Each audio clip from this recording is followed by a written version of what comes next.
Il ne faut vouloir que Dieu, absolument, invariablement, inviolablement. Mais les moyens de le servir, il ne les faut vouloir que doucement et faiblement, afin que, si on nous empêche de les utiliser, nous ne soyons pas grandement secoués. La mesure de la providence divine sur nous et la confiance que nous y avons. Ne prévenez point les accidents de cette vie par l'appréhension, mais prévenez-les par une parfaite espérance que, à mesure qu'ils arriveront, Dieu à qui vous êtes vous en délivrera. Il vous a gardé jusqu'à présent.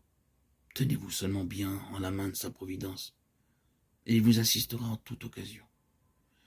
Et où vous ne pourrez pas marcher, il vous portera.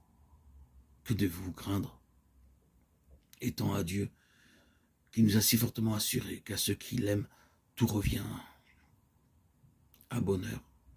Ne pensez point à ce qui arrivera demain, car le même Père éternel qui a soin aujourd'hui de vous, en aura soin et demain et toujours. Ou il ne vous donnera point de mal, ou s'il vous en donne, il vous donnera un courage invincible pour le supporter.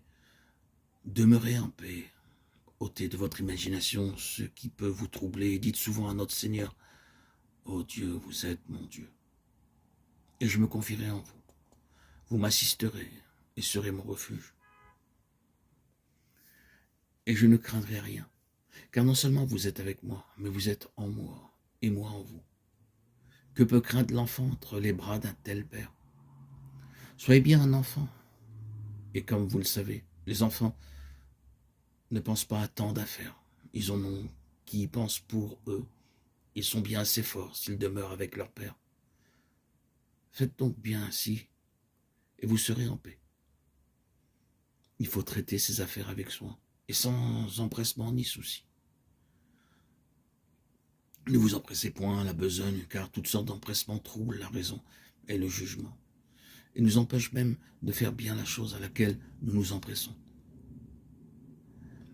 Quand notre Seigneur reprend Sainte Marthe, il lui dit « Marthe, Marthe, tu te soucies et tu t'agites pour beaucoup de choses. » Voyez-vous, si elle eût été simplement soigneuse, elle ne se fût point troublée, mais parce qu'elle était en souci et inquiétude, elle s'empresse et se trouble, et c'est en quoi notre Seigneur la reprend.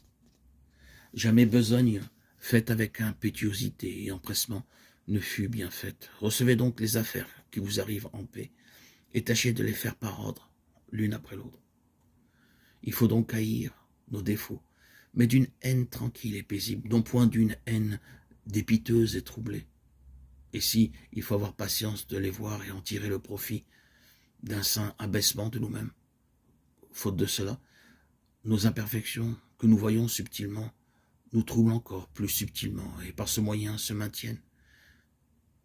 Ni en rien qui conserve plus nos défauts que l'inquiétude et empressement de les ôter